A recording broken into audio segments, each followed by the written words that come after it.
the Jewish people were formerly known as Banu Israel. And at that time when they were known as Banu Israel, Allah gave a promise to them. This promise was delivered to them after the holy state of Israel had been established by Nabi Dawood and Nabi Sulaiman alayhim salam.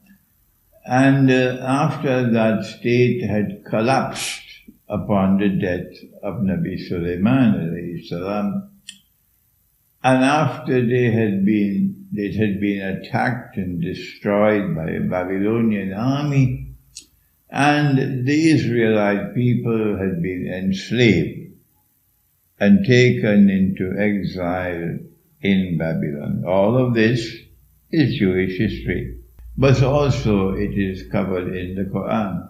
It was at that time when they were in Babylon that Allah subhanahu wa ta'ala delivered a promise to them through His prophets, that He was going to send someone who would be known as the Messiah, and that He would be their prophet, and that He would restore the golden age when the holy state of Israel was established in the Holy Land, and it had become the ruling state in the world, and the Israelite people, will once again rule the world. This was the promise which was delivered to them about the advent of the Messiah. And we know that Allah allowed him to return to the Holy Land after some time in exile in Babylon. And we know that the temple was rebuilt, but the Holy Land remained under Roman rule. And we know that Allah did send the Messiah to them, but He tested them. Some of them passed the test, and they accepted Nabi Isa alayhi salam, Jesus, the son of the Virgin Mary, as the Messiah. But others failed the test because they said, وَنَعُوذُ بِاللَّهِ مِنْ هَذَا, he's a bastard, because his mother was not married. Allah tested them and they failed the test. When he became an adult, he said, I am the Messiah. But they rejected him. They rejected him, among other reasons, because Allah tested them, as I said earlier, and they failed the test. And so they rejected him as the Messiah, and they believe that the Messiah is still to come. And that's where we took up that passage in the book. They are still waiting for the Messiah to come 2,000 years later. It is a cardinal article of faith for these people that Allah's promise must be fulfilled, the Messiah must come. After the attempted crucifixion, Allah no longer refers to them as Banu Israel. No. Now they are divided into two. One part of Banu Israel, which accepted Nabi Isa alayhi salam as the Messiah, they are now known as Nasara, the Christians. And I have explained elsewhere why Allah used the term Nasara for them and what's the meaning of Nasara. And the other part which rejected him as the Messiah was now known as Al-Yahud. Al-Yahud. And the English translation will be Jews. And these two combined, who are all formerly Banu Israel, are now called Ahlul Kitab. So they are waiting for the Messiah to come. And 2,000 years have passed and they're still waiting. But the Quran affirms that the Messiah came and the Messiah left. And there is ample evidence from the Quran that the Messiah will return. But they don't accept that he was the Messiah.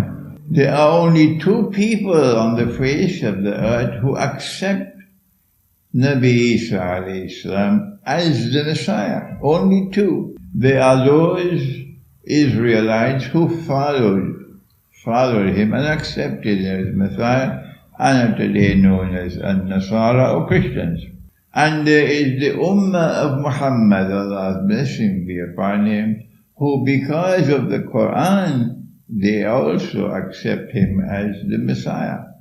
Both the Quran and the Christian community, both of them have this belief that before the Messiah returns, Allah is going to send someone whom Allah has created. And he is an evil being. Can Allah create an evil being?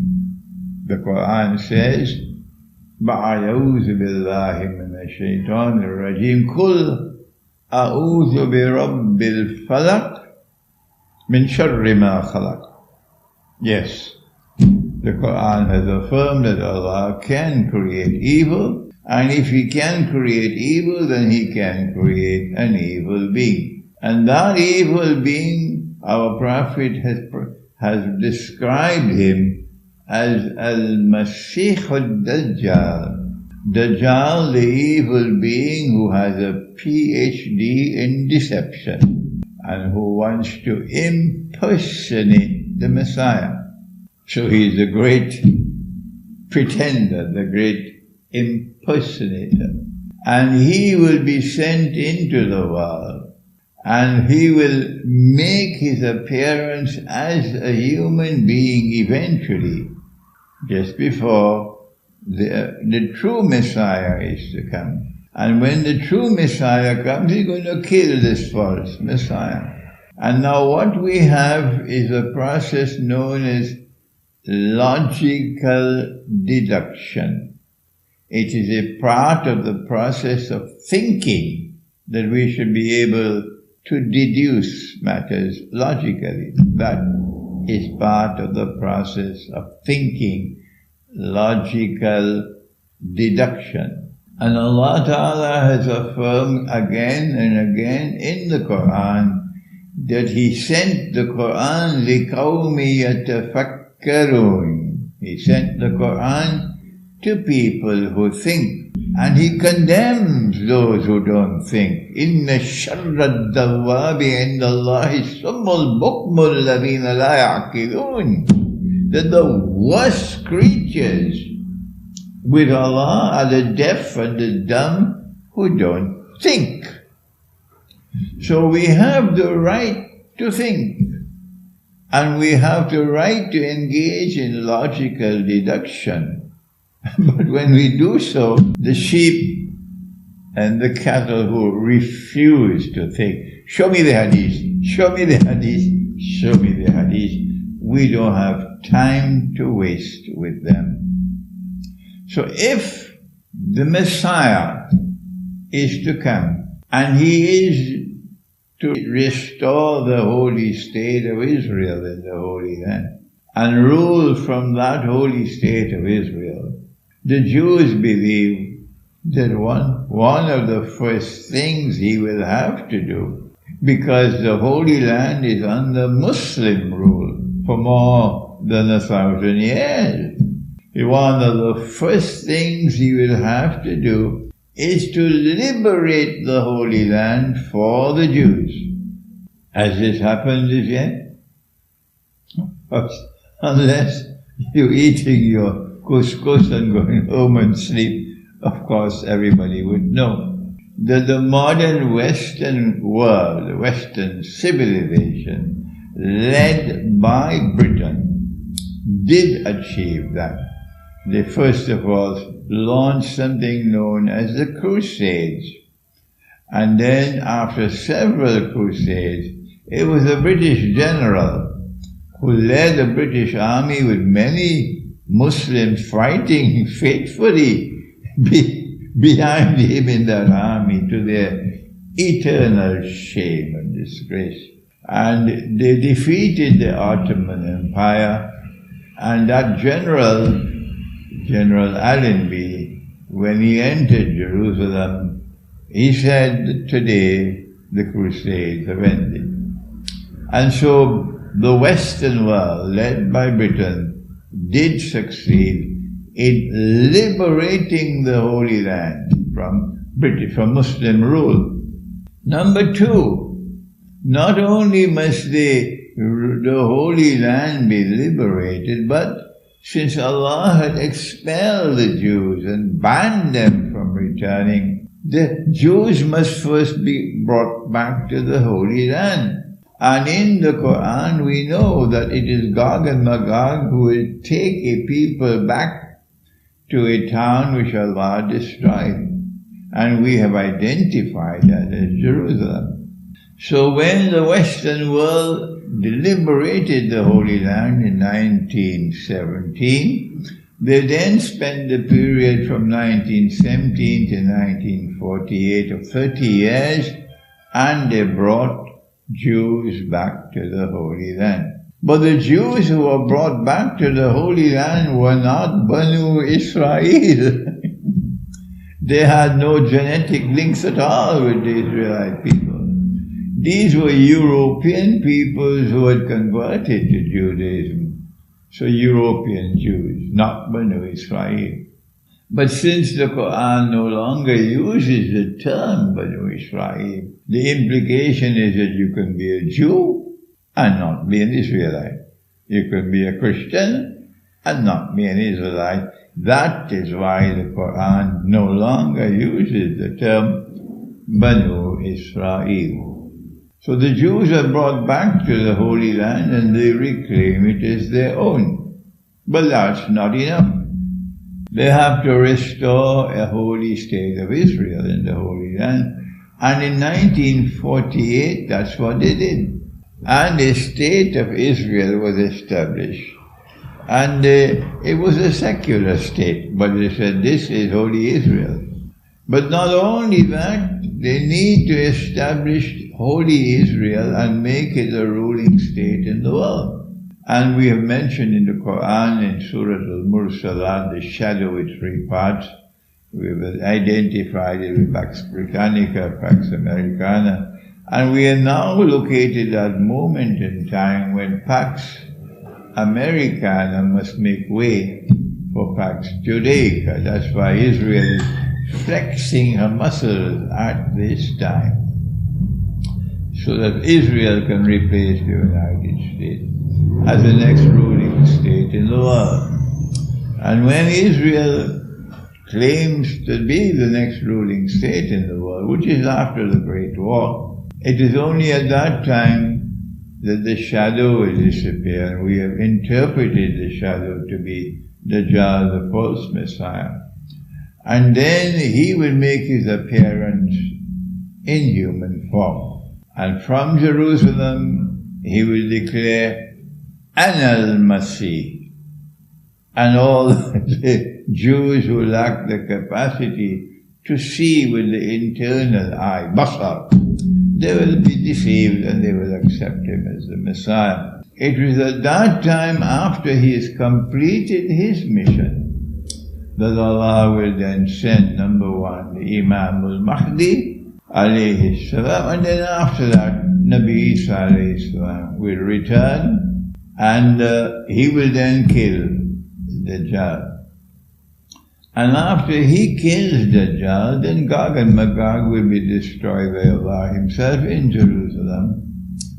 And then the Muslim army will then liberate the Holy Land. It will come from Khorasan.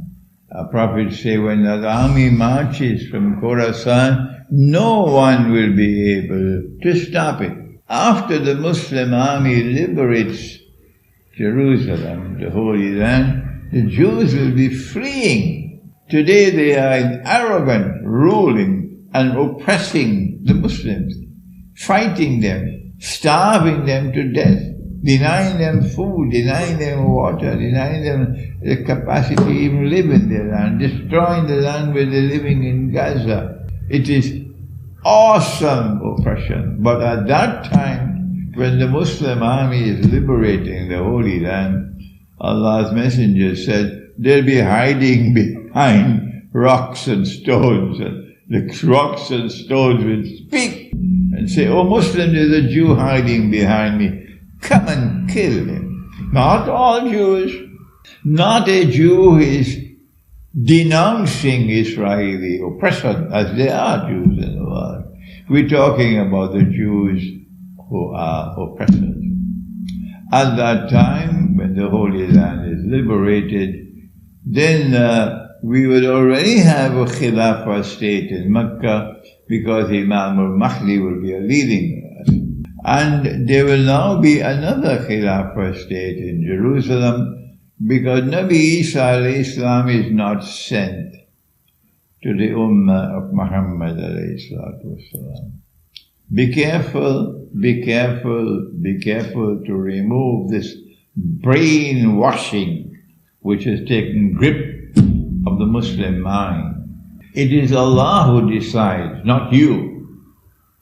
And Allah has decided that Nabi Isa alayhi salam was to be sent to one people. Ya Bani Israel, inni Rasulullahi ilaykum. This is the Quran declaring that Jesus is sent to the Israelite people. Jesus, Nabi Isa, is not sent to all of mankind. He's not sent to the Ummah of Muhammad alayhi salatu. So if he is to rule the world from Jerusalem, and our Prophet confirmed it, he said that when he returns, he will be Hakimul Adil, Hakim from Hukuma, a ruler, and he will rule with justice. So that state over which he rules has to be the ruling state in the world. And he will be the head of state of that ruling state in the world. And that cannot be the Khilafah state in Mecca. So there are going to be two Khilafah states. One in Mecca, which is led by Imam al-Mahdi, and another one which is the ruling state in the world. That one will be in Jerusalem, which is led by Nabi Isa alayhi salam, and that is how history will end.